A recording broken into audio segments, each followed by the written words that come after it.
Jake, you've got to tell me, what is the most misunderstood concept that people just don't seem to get right when it comes to sports performance and fitness?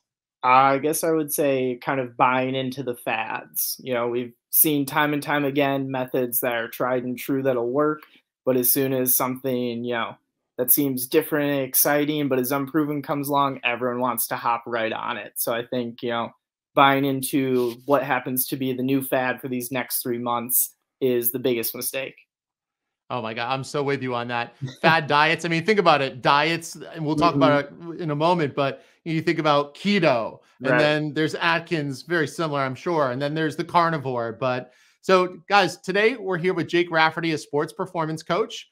We're going to have a great discussion about all kinds of things related to how you as an athlete can perform at your best. My name is Dr. Jay Kavanaugh of BehindTheBest.co. Also creator of the newsletter, The Beast, which is a weekly newsletter that allows you to gain access to some of the mindset tips that can really optimize your performance.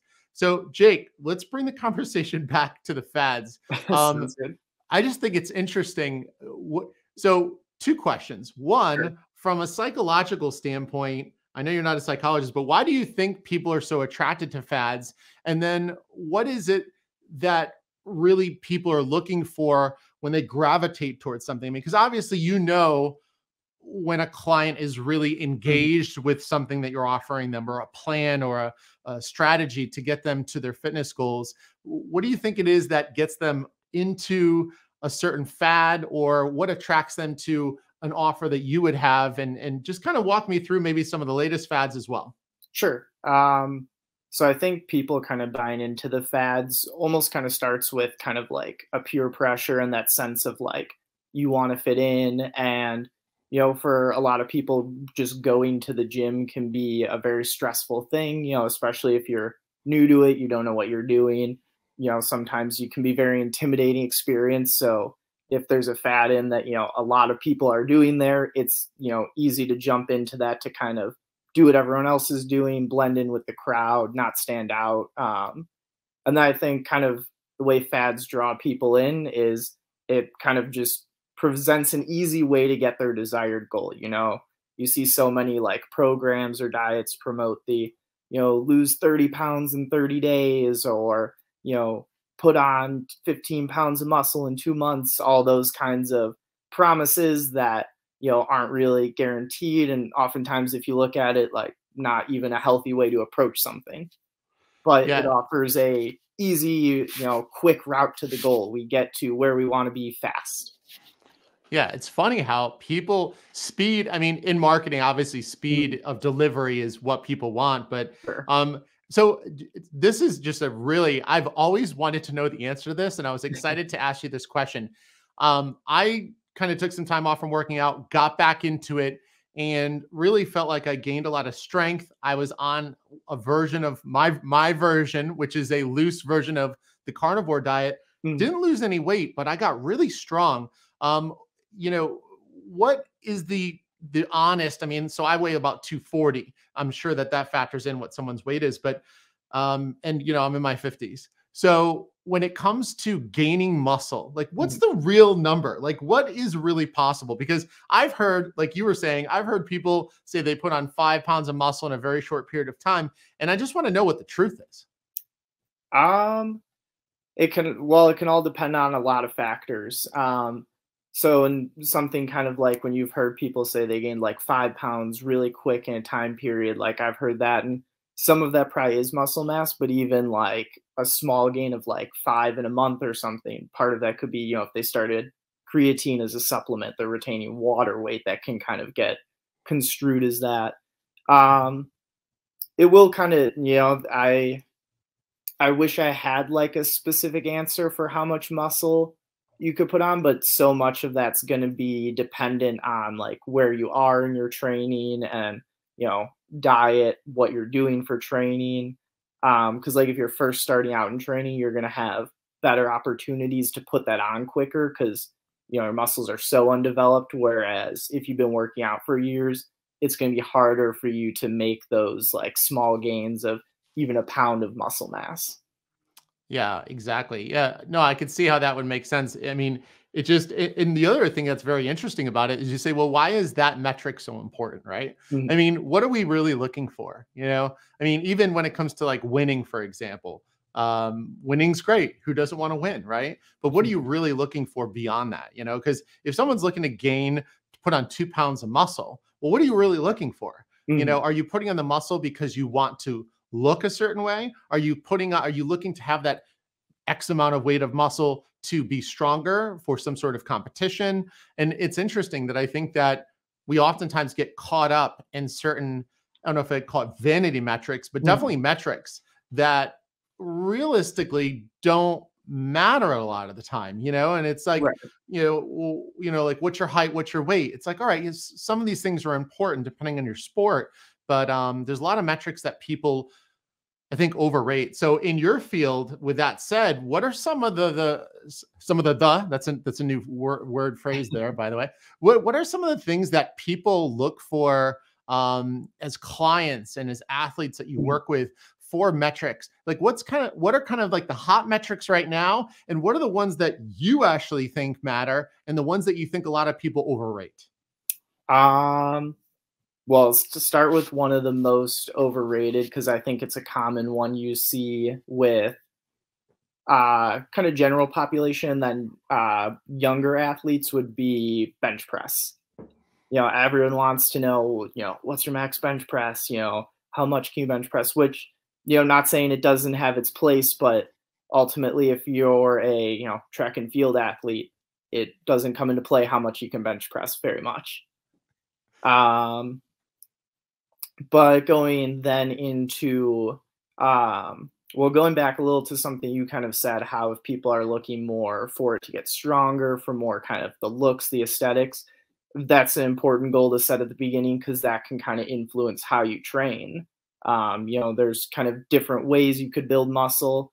You could have kind of more like the bodybuilder approach where you're just training, the muscle groups to grow in size. Whereas if you're an athlete and you need to get stronger, you're going to want to do some more functional movements to it that even as you're gaining muscle mass, you're still keeping your same levels of coordination. Some metrics I really like using would be um, for athletes like a trap bar deadlift is a good like 1 RM or having a calculated 1 RM for. That's just such a functional lift. It gives you a great assessment of lower body strength that's going to come into play in just about any sport. Um, Something really cool that we've been doing at the facility I work at, Bracey Performance in Chicago. So we brought in actually a bunch of testing like equipment for our athletes. So we have like force plates, Nord board to measure like hamstring strength. We got in machine from the company Proteus that lets us measure like rotational power. So we have like a lot of baseball players that lets us assess that. So honestly, taking like fortunate enough to have a lot of those pieces to work with, but being able to dive into those metrics, like the force plates are a great one because we can get like force output on their legs. So how much force are you generating, which is going to influence how high can you jump, how fast can you run. Um, so I think that's kind of you getting those metrics is really big. A lot of lower body metrics, I would say, for athletes in particular. For general population, it'll depend on their goals. If their goal is to get stronger, have a good bench press, I'll use that as a metric. If they're looking for more, functional strength, maybe I'm looking at more leg assessments because that's going to be important in your day to day. If you're coming off shoulder rehab and you want to get that up, maybe the metric is how much can you shoulder press. So for them it'll be a lot of variability. For athletes it's going to be a lot of measuring like force outputs, rate of force developments in a lot of lower body assessments. Oh, nice. Yeah. And it's interesting because your world is one that I'm not super familiar with. I'm more the go to the gym, do the basics kind of guy. And I'm going to keep it that way. No, I'm not. But, one thing that I thought was really interesting when I was looking at your profile is you had some, to me, what were very unique to me in different movements that had a focus on core strength and this rapid, powerful movement. Kind of walk me through a little bit more of that side of your program, because I just thought it was really interesting. You know, you think about the power and the ability to just kind of surge and just have that, you know, whether it's someone who's in track and field, Mhm. who I mean, you got to get out of that gate as fast as possible. But that first, what, maybe half a second, maybe it's not even a half second, but that first boom right out of the gate is so important. Is that fast twitch muscle that we're talking about? Is there a special way that you train that? And then the other concern I had after, you know, that would be the first part. And the second Mhm. part I have is, whenever you have some of these quick motions, like there was one where you had that big medicine ball and you had a very, I like the Mhm. flow that you had. That was the one thing, you had like a really cool flow. I like the way you flow, and you had that medicine ball, and then you had like, it was like a dramatic kind of, it was like cinematic. It was like it was going above your head, going above, and then bam. How do you avoid injury as well? So two parts to that question, but go ahead and just tell me more about that part of your training. I find it very fascinating. Well, something we kind of focus on my work and something I really believe in is that, and I think that a lot of people believe in it, but just don't realize it this way, is that everybody should in some way or another train like an athlete. Because a lot of times I think that gets, when you just hear that phrase, that gets thought of as like all this, crazy training or super heavy weights or, these crazy movements that you see on social media and stuff. But I look at it as more just like functional training. Athletes are training so they can stay healthy, they can perform at what they're doing on a daily basis. So, in a sense, shouldn't everyone be training to move better, to be stronger, to be faster, to perform better at what they do on a daily basis? Mhm. So then, kind of then going back to where you said, how do you kind of avoid injuries with those? So that's going to be a lot of factors playing into that. Some of that'll be just assessing what your client or athlete's capable of. Some of my clients are in their 60s. I'm probably not going to have them doing these box jumps and crazy med ball throws, but I, will still have them squatting, deadlifting, pressing, pulling, still doing these movements that are going to be functional, have them do rotational work, things that are going to have them, building that strength they want, but also moving well and helping that translate in just general day-to-day life. Yeah, and it's funny when you said squatting earlier today. I was at the gym probably about Mhm. an hour and a half ago, and where I was doing shoulder press, and where the shoulder press is very close to where the squat racks are, and in between sets, I find it very fascinating to watch the variety, to me, at least Mhm. through what my eyes are seeing, a variety of ways that people do squats. And it just seems to me that there's got to be an optimal way and a suboptimal way. And there's a lot of people doing squats. I mean, it was funny because the gym I went to before didn't have a squat rack. Mhm. And so, well, actually, that's not true. It had one, but this gym has five.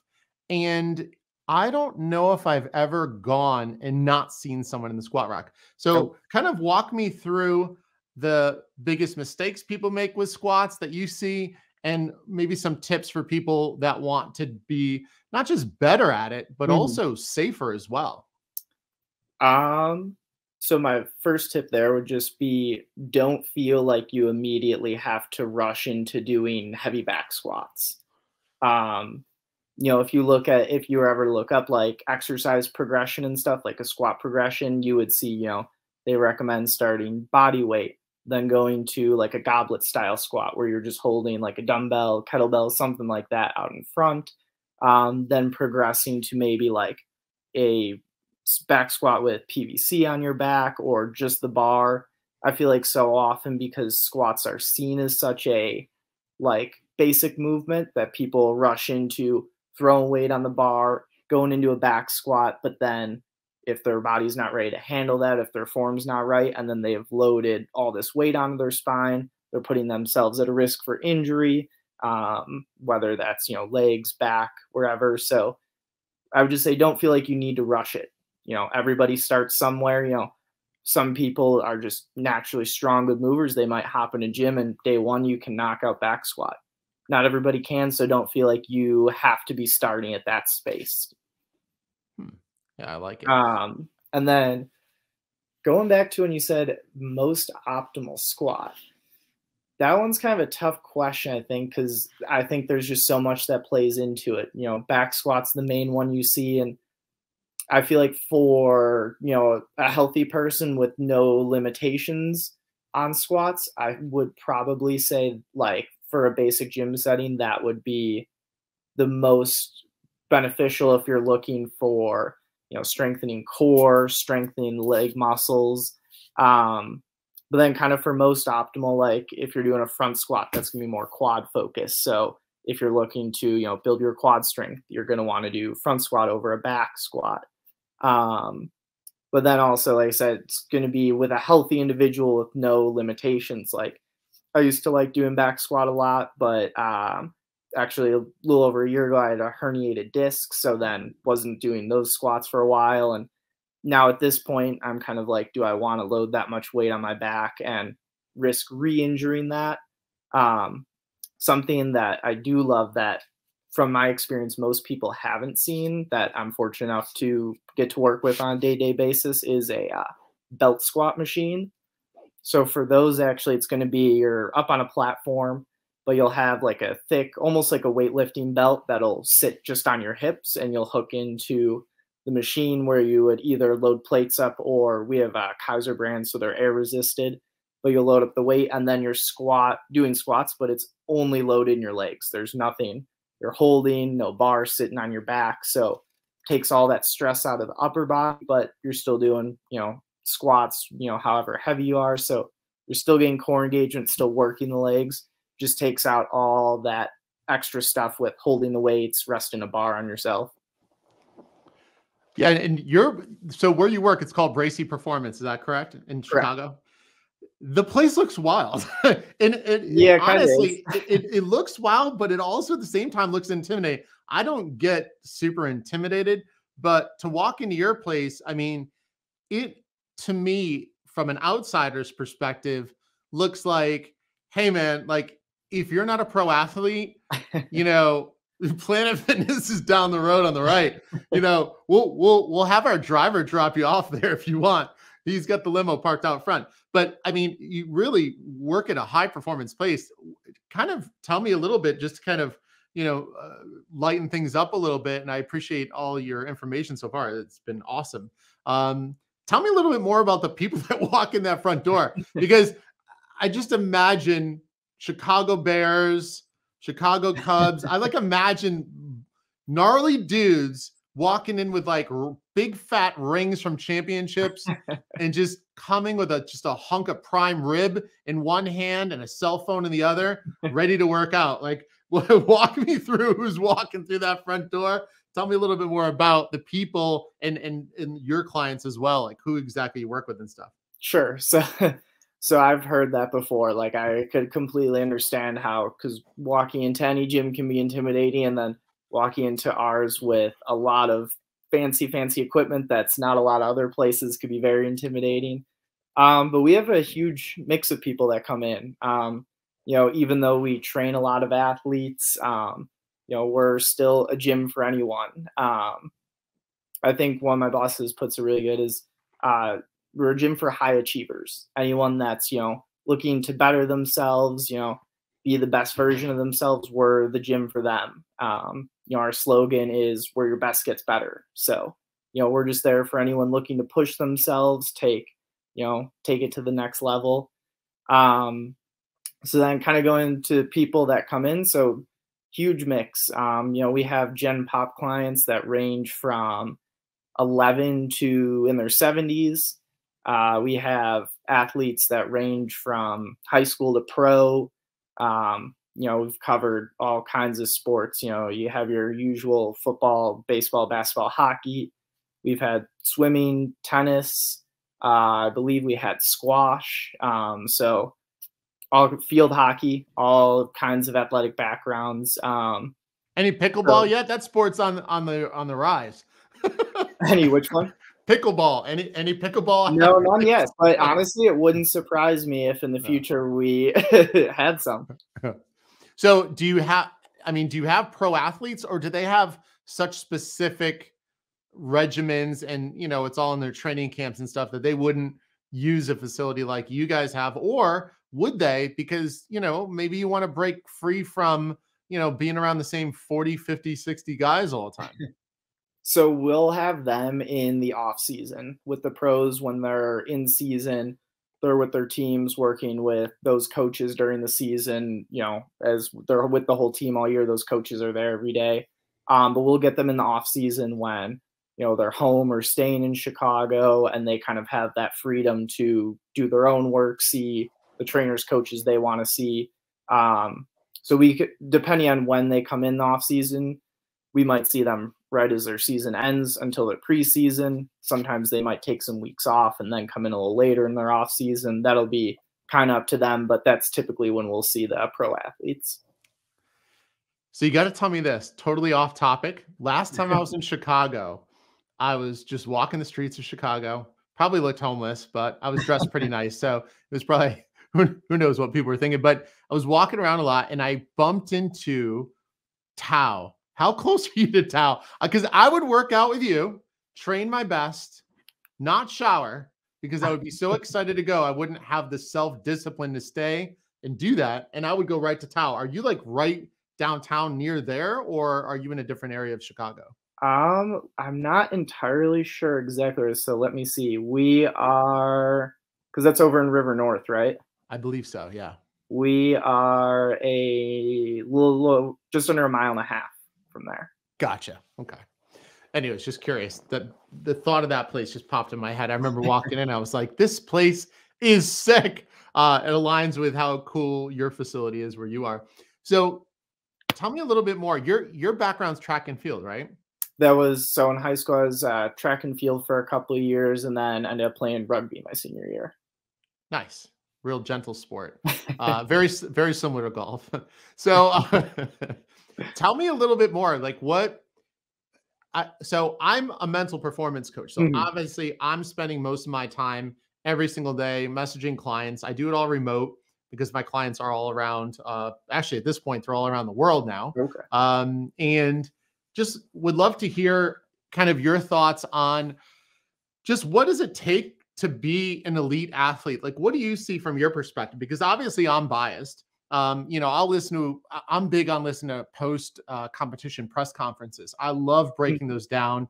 And I have an amateur group, and that's what we do on Mondays and Tuesdays when we go live in the group. Oftentimes, half of the time we're breaking down press conference interviews. And it's funny because I've got anyone from 10 to, I think my oldest right now is maybe 30. And it's funny, the two 10-year-olds will be actually giving the pro athletes advice that's actually really good. And I'm like, all right, I'm doing my job. When a 10-year-old is telling a pro athlete what they should have said, and they're right, I'm like, all right, I'm doing a good job. But tell me a little bit more about, just from your perspective, what do you think it takes to be an elite athlete? And feel free to, bring it to track and field, because that's where your wheelhouse is, or maybe even rugby. Sure. So obviously there's going to be a physical component. You obviously have to, have some kind of, physical ability, physical gift, quality, whatever you want to call it, that, is going to take you to that level. There had been people shorter than me in the NBA, but at 5'9", odds are I wasn't going to make it there. But actually, it's very interesting because you're a mental performance coach. I actually think I've come to learn that I feel like the mental side plays a much bigger role than I think people realize. I feel like, like I said, obviously there's that physical component, but I feel like that's always the first and sometimes the only thing that's really thought of in it. Like, oh, he was, 6'8". Of course he was going to, go pro in basketball, or, he's 6'5", 280. Of course he was going to be good at football. But I think the mental component is really where that starts to weed out, who's going to be able to take it to the next level, who's not. I think even just taking a broad look at pro sports, you can kind of see that. If it was just purely based on physical abilities, and not like that mental side, wouldn't every, player that had a phenomenal NFL combine be great in the NFL then? Wouldn't every player that, was great in college be able to translate that to the NFL? I think it goes for a lot of sports. But I think being able to mentally like keep yourself locked in, like go to that place you need to go to get the job done is really big in what separates, the best of the best from everybody else. Oh, for sure. Yeah. And I mean, so can you see it with your clients? I mean, to me, I'm big on how you do anything is how you do everything. Mhm. So, for example, I go to the gym and there are times where I bring my A game or my B game. And I know before I always determine which game I'm going to choose to bring before. So I'm parked, car shut off, Mhm. door hasn't opened yet. I will sit there and actually have a conversation where I'll decide, are we going A or B? And the last 2 days I brought B only because for some reason I've been more exhausted and more Mhm. tired than usual. I haven't figured out why. I don't know if I have a cold and don't know it. I don't know. But so when I bring my B game, I know that 80 to 90% is okay. I know that if I want to look around and see what other people are doing, it's okay. If Mhm. I want to, even though I love my girlfriend, if someone walks by that has a nice outfit, I might look. But I put it this way: I'm not as focused on me Sure. and the workout as I am when I bring my A game. Now, when I bring my A game, it's a whole different me. It's almost like there's two versions of me. Mhm. I will walk out of the car. I will choose the A game. I will step out. I will walk with confidence. When I grab the door, everything I do is like I'm entering into almost like an MMA ring. And I'll walk in and I'll keep a very strong focus. I'll be very conscious of my breathing. I will feel the bar. When I say feel the bar, Mhm. like I am connected with the bar. I'll also use some mental performance techniques that I have. Like, let's say, for example, I am doing a movement like either a shoulder press or any movement really. I imagine myself being a spring where the weight is coming down and the spring is getting loaded, loaded, loaded, loaded, Mhm. loaded, and then explode out. And really use some mental imagery skills and some other mental performance skills that I share with my pro athletes, and I'll use those. Mhm. And I see that if I had to guess, I would say that 98% of the people at my gym, which I would say is a pretty young crowd, I'd say the average age is probably 23, Okay. maybe. And it's a relatively new gym. Everyone's in pretty darn good shape. But I would say 98% would walk in and appear to be performing at the B level that I compete at or train at. But very few come in with that A game. Very few are focused. Very few seem to be pushing past their limits and Mhm. getting out of their comfort zone and their growth zone. So when you're working with people, are you seeing a similar number? Like, are you seeing a lot more B players than A? I mean, do you ever bump into an athlete where you're like, wow, like this training session is hardcore. This athlete is walking in like my example of an A game player, and they just want to bring it. What do you see as the difference between the clients that you have? And do you see like this A B difference yourself? Um, yeah, I think you see the A B difference, and I kind of think where you're saying what's the difference between like the top pros and everyone else in there. I think it's kind of how you said there's the A and the B, and you could be working really hard in the B, but it's not that that top percent, that A. And I think what separates the top athletes is their ability to dig deep and flip that switch every time they need to from that B to the A, where even if they're tired, distracted, not really feeling the workout, that, they know that this is something they need to do so they can go in and flip it to that A, where even if, they're tired, they're not feeling it, they're still able to get everything out of it that they need to.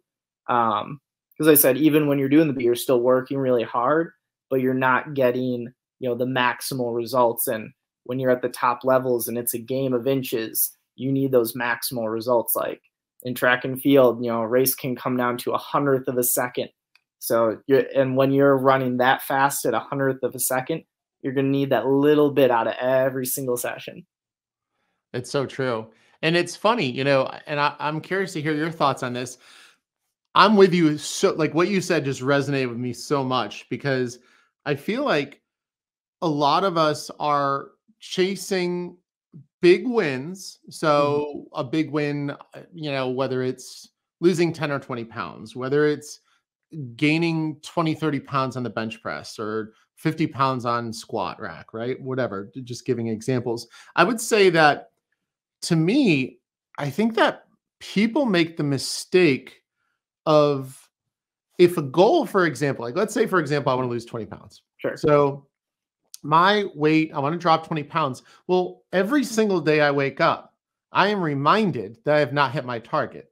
I wake up tomorrow, didn't hit it.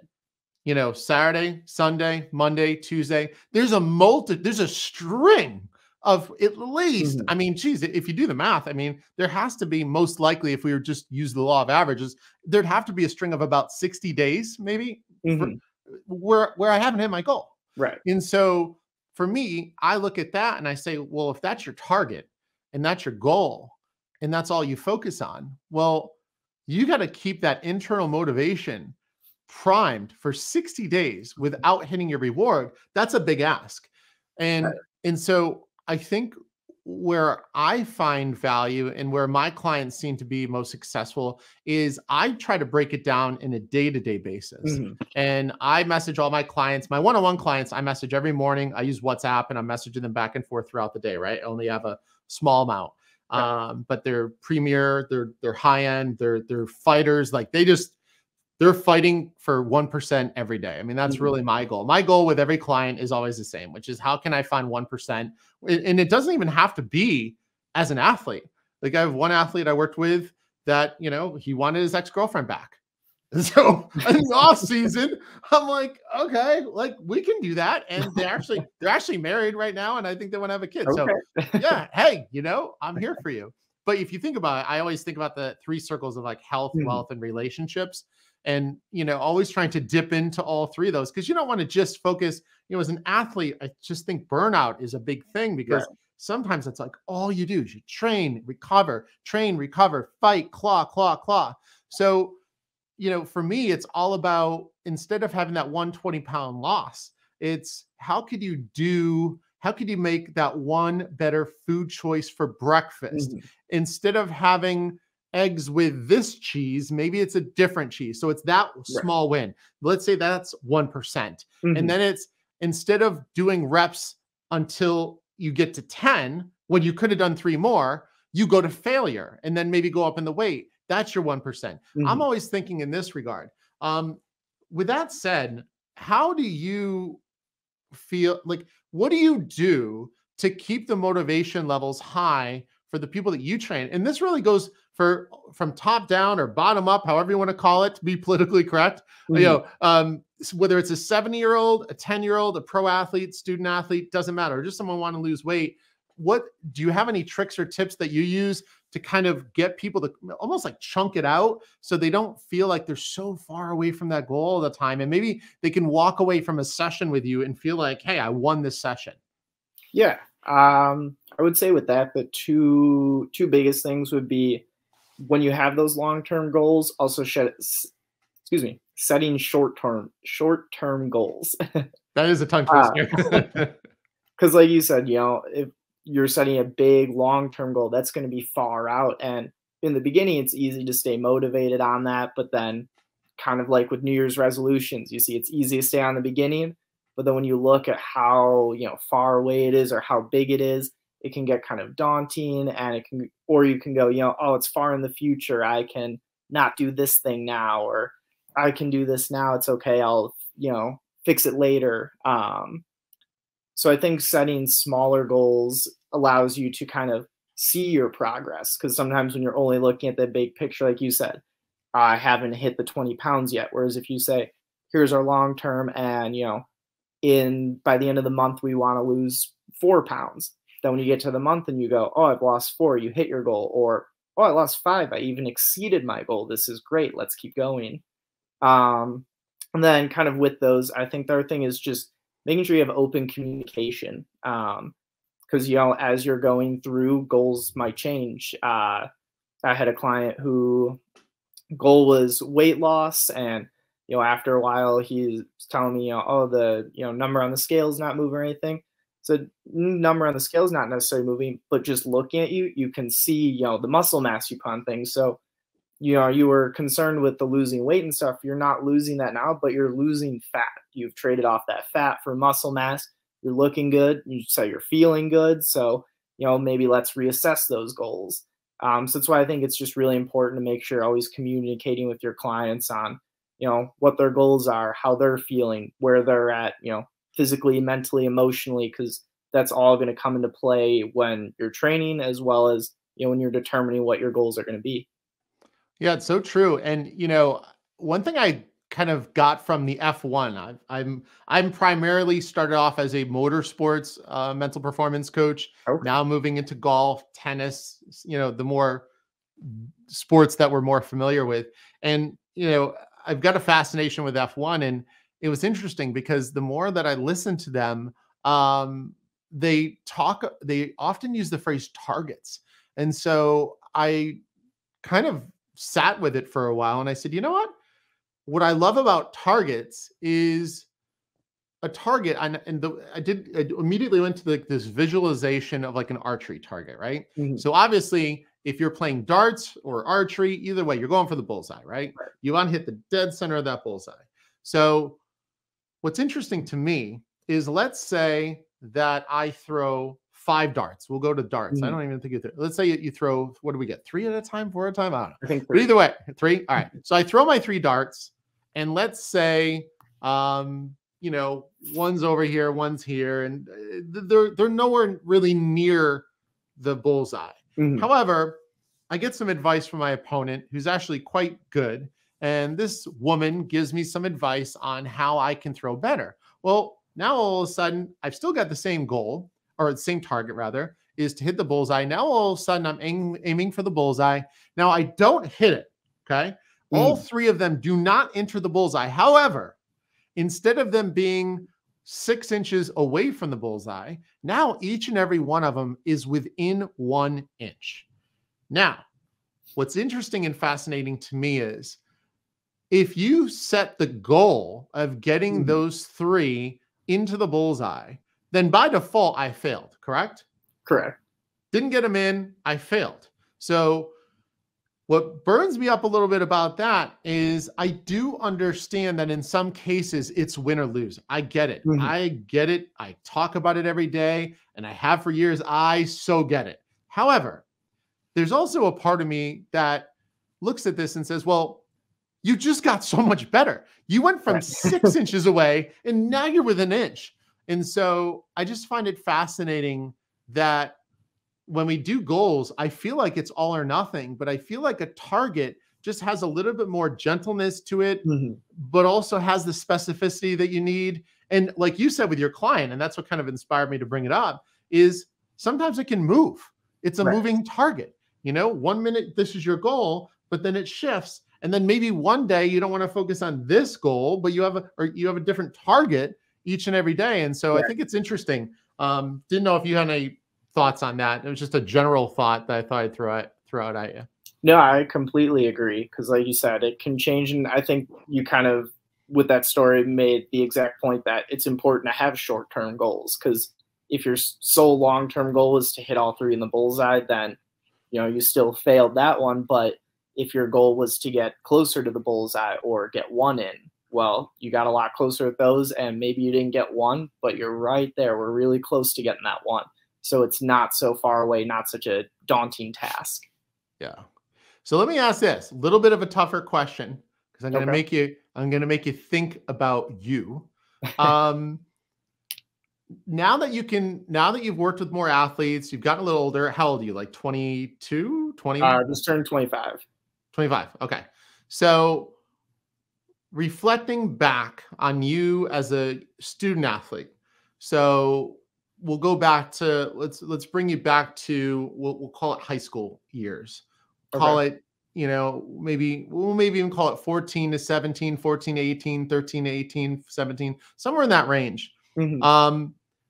What do you think you did best as an athlete at that time? What got you where you wanted to go at that time? But then now, if you were to look back at your younger self, what do you think you were missing that you wish you had known, that you wish you could tell your younger self now? I mean, because to me, it's just so crazy how much like growth we have Mhm. in that time frame. And then sometimes you look back, you're like, oh, geez, someone should have told me this. However, there's some things that people just don't talk about. Like with me, it's always mental health. Like I say, hey, nobody talks Mhm. about it. People think you have to be broken to talk about mental health. Do you know how many people I work with that are not broken?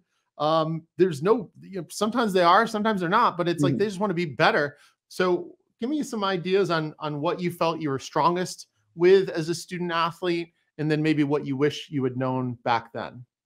Um, for I think what like I prided myself on and kind of what got me, to where I wanted to go with that was work ethic. It's I've always prided myself on and made sure to show up to practice every day, put in the work, put in the effort, like try and improve every day. So I think that's what pushed me through it. Looking back though, like particularly with what my field is, I wish I had known almost more of like the holistic approach. Like, at 15, 16, you're just thinking it's show up to practice, work there, and that's the end of it. There was times I wish maybe I'd, put some more work in the gym, or I had decided to take that time to stretch out before bed. Maybe have eaten a little healthier. Especially like, in weeks leading up to meet, been like, oh, should, cut out any junk food this week, have a big race coming up or something like that. So I think just doing those small extra things that, especially as, typically as a teenager, you're not considering, you're just thinking, yeah, I play my sport, I show up, I compete, I work hard, and we call it a day. I wish I had taken all those other factors into consideration. I think that could have helped my performance a lot back then. Yeah, I like that. And, it's funny because, I mean, that's the beauty of where you're at now, Mhm. is that you've advanced, right? Right. I mean, if you knew it all then, and you knew the same amount as you knew now, then it would have been a boring last 7 years, 8 years, whatever the math is, right? Well, and So that's something, that I really enjoy about my job is, like, when I look back and wish that I had known all that, now I'm in a position where I have the opportunity that I can share that knowledge with, people who are in that same position I was. yeah, I love it. So, a couple more questions I had that I wanted to move a little bit more towards hydration and nutrition. So, Mhm. um, and it was funny that here I am in my ripe age. I was listening to a podcast maybe a year ago, and it was a guy talking about hydration, and it was fascinating to me that he had really driven home the point that water alone is not hydration and that there needs to be more. And I know you work more on the physical side, but Mhm. obviously the physical goes along with the things you put in your mouth and your Right. body. What can you tell us about hydration? I mean, I think there's a lot of mistakes a lot of us make when it comes to hydration. What are the mistakes we need to avoid, and what are the things we need to do to maintain hydration? And just to give you a little bit of a frame on this, I'm not talking about someone who's going to work 9 to 5, in a Mhm. cubicle all day, but I'm talking more like a premier elite or pro athlete that is competing for a living. What do they need to know? Well, definitely making sure that, you're consuming enough water and fluids. Obviously, if you're not staying hydrated, that's going to be an issue. Um, Kind of like how you said, where it's not just water. I think, you always hear electrolytes. That's going to play a big role because, especially if you're like a premier athlete where you're working out, training, practicing, and you're sweating a bunch, you're not just sweating out water, you're sweating out those salts, those electrolytes are coming out. So, while drinking water is good, you're also going to need those electrolytes in some form or another to replenish those. if you're not replenishing those and just refueling with water, you're not going to be able to fully absorb all of that water because you're sweating all your electrolytes out. And then, that can impact your performance, how you're physically feeling. And, that can take a toll in many ways. Now with electrolytes, are you more of a fan of things like either Scratch, Liquid IV, or are you more of a, hey, get some salt, some potassium, some of these ions? Where do you fit in on that spectrum? Growing up, I was always just Gatorade, the basic one everyone goes to. My work now, I've had the opportunity to use more of like the Liquid IV, the Scratch Labs. Probably a mix, and I don't know a ton. I don't go a ton into like anything beyond those. But I think as long as you're intaking them, in a safe form, then I think you can't really go wrong there. I always remember my rugby coach my senior year would always say, he would always say at practice and games, he's like, you can drink Gatorade there. He's like, otherwise, leading up, drink water. Otherwise, you're just taking in extra sugar you don't need. Yeah, no, I could see that. And so let me ask you this. This is a conversation I had with someone recently. Mm-hmm. Is how do you, so like, let's say, for example, I'm doing like just a basic tricep extension, I'm just doing triceps, and there's some people that you'll see that, let's just say, go at just to, a rate of 5 increments, right? So they're considered fast. So in other words, they go from the top of the stroke down relatively quick, up, down, relatively quick. Now you take that same person and let's just say, to keep things simple, you cut their speed of the up and down in half. Is it super? I mean, because part of me says, because I see some of your videos where there's this explosiveness, and part of me is like, yeah, to have that explosiveness might have some value. Maybe it's, and I don't know enough about fast twitch and slow twitch fibers, so I don't know if that factors in. But tell me, how should I be thinking of the difference between those two? Does one serve one person better than the other? Is one for a fast twitch fiber versus slow? Is there one you recommend more than the other? For like that specific exercise, I would recommend the slower one. You're going to have, more control of it, more time under tension. Also, it's going to help make sure you're not like throwing your body weight and momentum in there. And then if you're doing that, that's even detracting from how much you're using the muscle. But there is a benefit to doing, your slower, more controlled, like strength movements, or, your high speed, explosive power ones. I think there's a benefit to doing both for anybody. Obviously, with your athletes, that's going to play a bigger role. They're going to need even more of those explosive movements than maybe just the average person will. But I think even the average person benefits from them as well. And then with those explosive movements, what sport your athlete's in and what you're trying to improve with them is going to kind of dictate what explosive movement you're doing. Like I know you mentioned the one where it was the rotational, like that's going to be something more for like a baseball player, where obviously rotation, with the swing throwing is a big part of their sport. Whereas if I'm working with a sprinter in track, they're not doing much rotating. It's a pretty linear sport. So they might be more focused on something with the legs that's going to be explosive. I like that. You know what? The golfer, I work with a pro golfer, and he works out of a place called Joey D's, which I guess is like a premier workout facility for golfers. And one of the things that is a big topic that, it's funny, topic never even arose until I started working with this guy, is hip mobility. What the hell is hip mobility? Can you tell me what that even means? I mean, what are we even talking about here? So hip mobility is going to be basically how mobile your hips are, how well you're able to move them through a range of motion. So, that's going to dictate like how deep you can go on a squat. That can play a role in how high you can lift your leg up. So that's why like you might hear that mentioned for a lot of people, because, as an athlete, obviously your ability to move through a range of motion well is going to play a huge role in your sport. But then even for people in day-to-day life, how mobile your joints are, how well you're just able to move your bodies, going to impact your quality of life. And especially as we get older, that's something that's going to deteriorate. We're not able to move through those same ranges of motion. So being able to maintain that mobility, especially in our hips, largest joints, something we're using every time we're not just sitting or standing or sitting or laying down, is going to, play a big role in your sport and also just your quality of overall life. So what is even, give me an example of a hip mobility exercise. Like I can't even imagine one. Like what does it even look like? What would be one? Is there a way that you can walk me through one that I could actually see if I was listening to this? Yeah. So I give you a couple lines. Some of them are simple, like even doing a lateral squat where you're just going into that one hip. If you've ever seen that, is an example of one.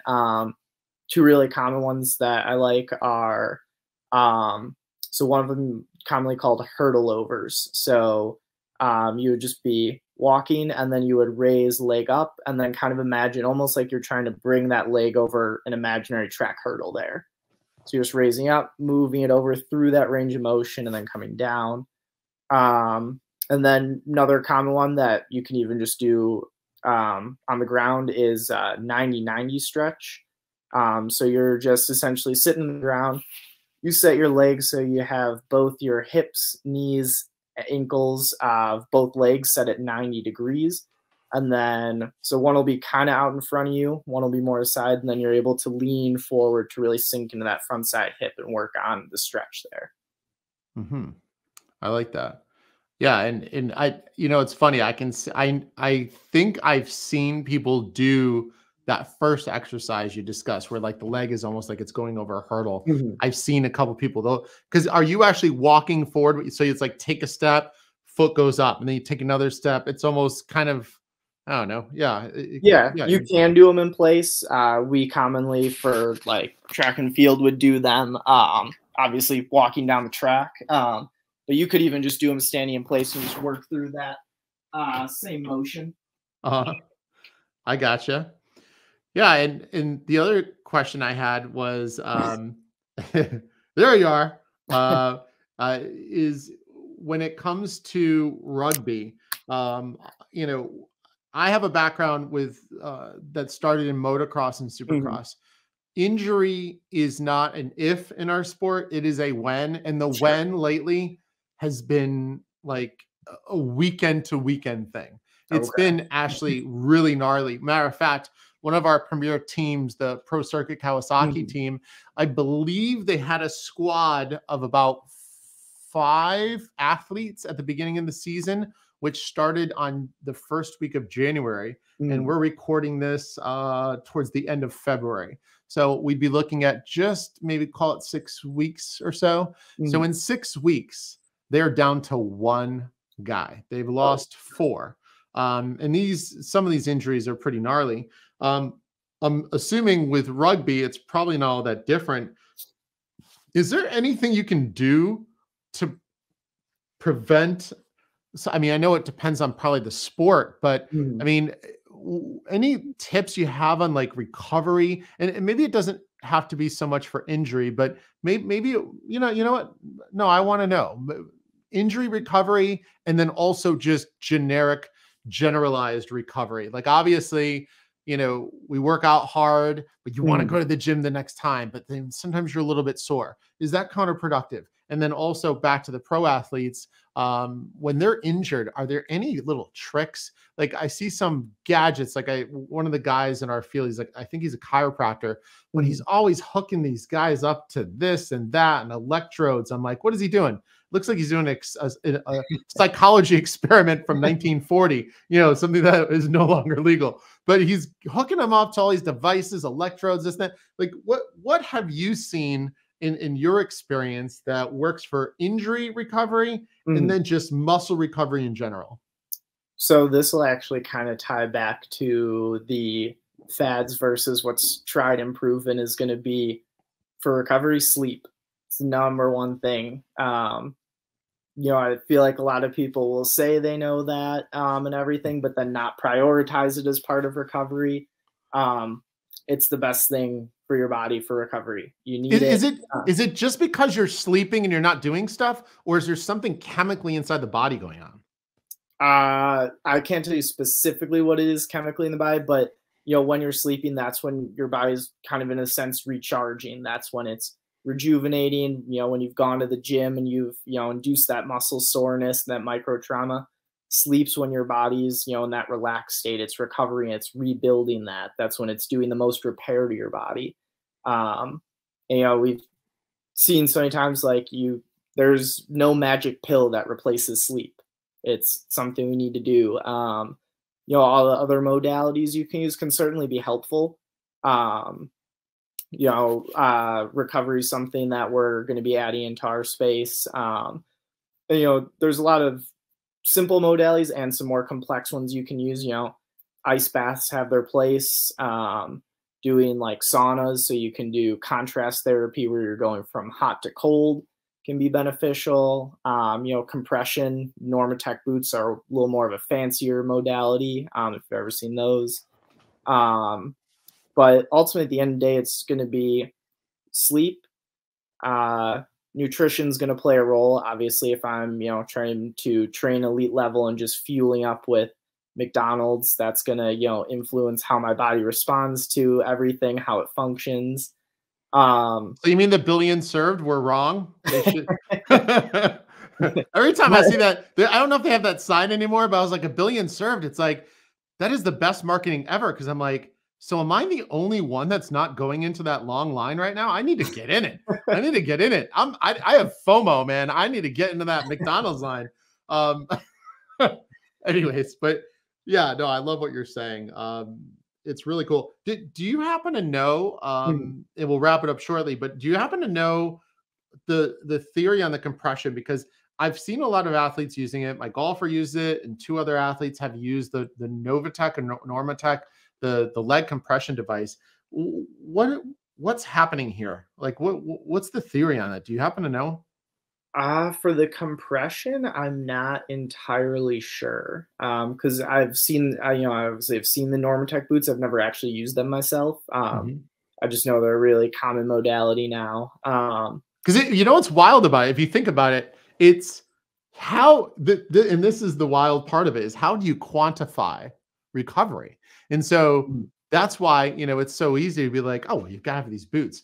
And that's why I think these fad diets exist, right? Like, so for me, I was the best shape that I've been in was about 2 years ago, the beginning of the fun that we had in 2020, 21. I just had nothing to do. So I was like, I just will do my body, I'll get in shape. And so I went for walks. And it was so funny because I came to the conclusion that if you want to just be in general good health, and lose some weight, you take in less food and then you burn more calories. Right. And then I came to that conclusion where I'm like, should I start a program for $5,000 where I just sit people in a room for hours and I make them repeat it until it gets burned into their brain? Take in less, burn more, and then just keep almost like when a kid gets punished and he has to write like, I will not throw spitballs at Jimmy D, in the back of class anymore. And he keeps writing it. Like, is it just me, or do we just tend to overcomplicate things? Like, it just seems like that's a big issue with us there really is no secret. Because how do you quantify these things? I mean, and you could have a study that says this, and I don't know about you in studies, but a study to me, is supposed to be, either what do they call it? Double blind, this, that. You're doing a study in my mind to either prove or disprove something, but you probably have an agenda. Sure. You probably have some sort of agenda. So there's going to be some degree of bias.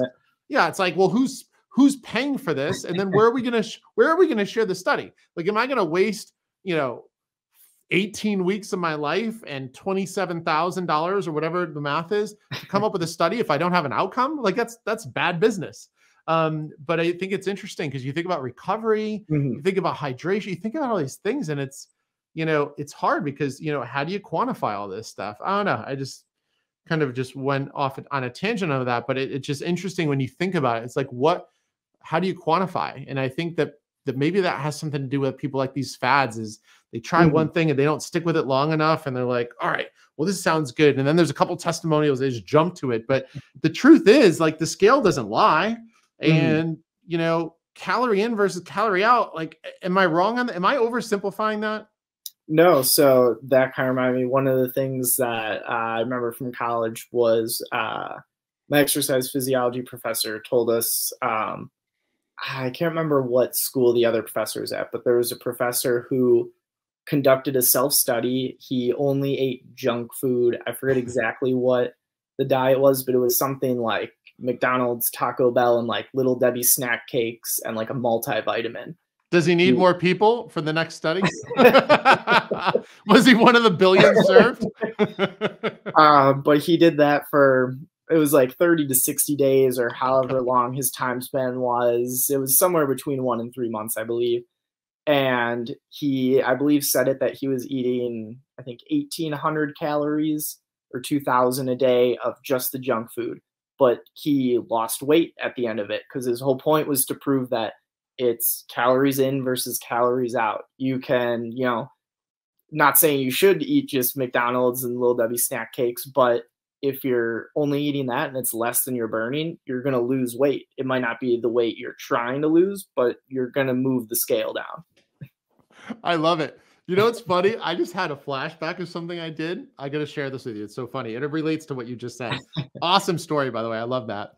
So there was one day where I tend to be like a little bit more of a yo-yo guy when it comes to like diets and all that. Not so much working out, pretty consistent with that, but whether I have abs or not, is seasonal, is relationship based, do I need to be marketable or have I achieved success and I can lay back a little bit, So I remember one day, I think I did that experiment unintentionally. I don't know why. It's weird. I don't usually crave ice cream, not usually a big thing, but it was like in the summer and whatever combination of events took place, I had a craving for ice cream. So, but at the time I was also trying to lose weight and I was actually in my like discipline phase, but then the craving was like a little bit, it was like distracting, right? Like, like sometimes something distracts you like, oh my God, like with me, it's usually either pizza or chocolate.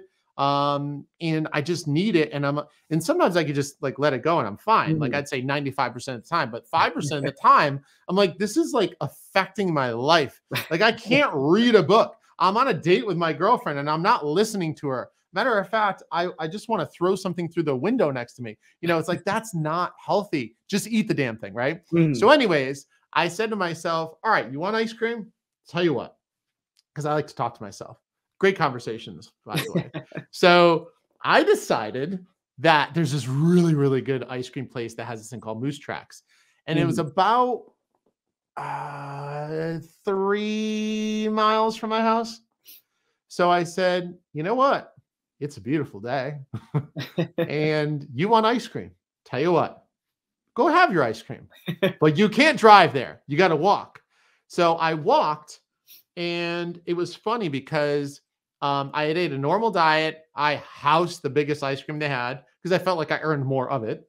And the next day, I remember I had dropped a half a pound. So I thought that was pretty interesting. But yeah, and the crazier thing was the route that I walked on.